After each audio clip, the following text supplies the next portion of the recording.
অনেকেই বলেন রাইস কুকারে নাকি ঝরঝরে ভাত হয় না, কিন্তু আজকে আমার ভাতটা একবার দেখুন। কিভাবে রাইস কুকারে ঝরঝরে ভাত রান্না করতে হয় সেই টিপসটা এই ভিডিওতে থাকবে। আসসালামু আলাইকুম গাইস, কেমন আছেন সবাই? বেশ কিছুদিন ধরেই একটানা বৃষ্টি হচ্ছে। সারা দিন এবেলা না ওই বেলা একবার না একবার বৃষ্টি হচ্ছেই। ভেবেছিলাম আজকে একটু বাজারে যাব, কিন্তু সকাল থেকেই যে বৃষ্টি শুরু হয়েছে, দেখতে দেখতে দুপুর হয়ে যাচ্ছে, অথচ রান্না করতে হবে। তাই আর বাজারে যাওয়া হলো না। আর ফ্রিজে খোঁজাখুঁজি করছিলাম যদি কোথাও মাছ পাই, তো কোথাও কোনো মাছের প্যাকেট পেলাম না। শুধু কিছু গরুর মাংস আর কিছু মুরগির মাংস পড়ে আছে, কোথাও কোনো একটু মাছ নেই। তো ভাবছিলাম যে আজকে কি রান্না করব কি রান্না করব। তো এরপর ভাবতে ভাবতেই মনে হলো যে ঘরে তো ডিম আছে, যাক ডিম ভুনা করি। আর হচ্ছে ডাল আছে, মিষ্টি কুমড়া আছে, ডাল রান্না করি, মিষ্টি কুমড়া ভর্তা করি, এই 3 পদ দিয়ে আজকে দুপুরে আমাদের হয়ে যাবে ইনশাল্লাহ। আসলে সবসময় অনেক কিছু থাকলেই যে ভালো রান্না হয় তা নয়। ঘরে যা আছে ভালোবাসা দিয়ে রান্না করলে সেটাই সবচেয়ে আপন লাগে।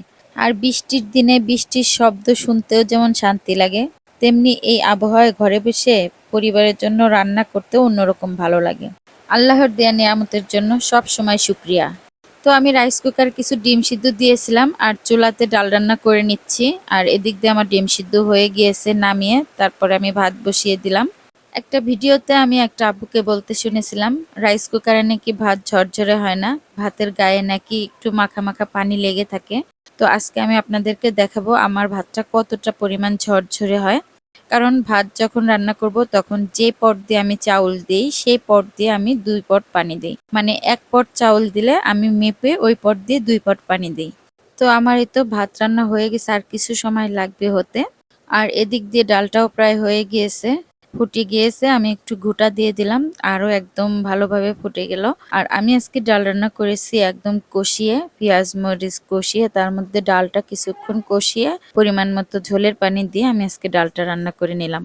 আর এখানে যে ডিমগুলো ভেজে তারপরে ভুনা করে নিচ্ছি। আর ভাতের মধ্যে যে মিষ্টি কুমড়াটা দেখতে পেলেন সেটা আমি অফ স্ক্রিনেই দিয়ে দিয়েছি। আসলে তখন যে আমার ভিডিও চালু ছিল না আমি বুঝতে পারিনি। আমার ভাতগুলো কিন্তু হয়ে গিয়েছে আর মিষ্টি কুমড়াও এখানে সিদ্ধ হয়ে গিয়েছে। দেখুন ভাতগুলো কতটা পরিমাণ ঝরঝরে হয়েছে। আর মিষ্টি কুমড়াগুলো আমি যখনই সিদ্ধ করি ভাতের মধ্যে দিয়েই সিদ্ধ করি, তাহলে মিষ্টি কুমড়ার গায়ে কোনো পানি থাকে না, মিষ্টি কুমড়া ভর্তাটা একটু শক্ত শক্ত হয়। আর আলাদা করে যদি মিষ্টি কুমড়া আমি পানি দিয়ে সিদ্ধ করে নেই, তাহলে মিষ্টি কুমড়াটা কেমন যেন ভিজা ভিজা ভর্তা হয়। খেতে ভালোই লাগে, তবে একটু ভিজা ভিজা হয়, নরম নরম হয়। তো যাই হোক, আমার ভাতটা কিন্তু দেখতে পেলেন কি পরিমাণ ঝরঝরে হয়েছে। আর হ্যাঁ, অবশ্যই চাউলের ধরন অনুযায়ী পরিমাণটা একটু পানির কম বেশি হতে পারে, কিন্তু সঠিক পরিমাণ রাখলে রাইস কুকারেও দারুণ ঝরঝরে ভাত রান্না করা সম্ভব। আজকের টিপস হচ্ছে, যে পাত্র দিয়ে আপনি চালটা মেপে দিবেন ওই সেম পাত্র দিয়ে আপনি 1 পট চাউল দিলে 2 পট পানি দিবেন। আর যদি চাউলটা নতুন হয় তাহলে আপনি 1 পট চাউলে 1.5 পট পানি দিবেন। আর এভাবে পানি মেপে রান্না করলে কিন্তু রাইস কুকারে ভাতের মার পড়ার কোনো সম্ভাবনাই থাকে না। যেই পরিমাণ পানিটা দেয়া হয় সেই পরিমাণ পানি দিয়েই ভাতটা রান্না হয়ে যায়, তাই বাহিরে পানি পড়ার কোনোই সম্ভাবনা থাকে না। আলহামদুলিল্লাহ, আমার রান্না করা শেষ। আমি ডিম ভুনা করেছি, ডাল রান্না করেছি আর সাথে একটু মিষ্টি কুমড়া ভর্তা করেছি।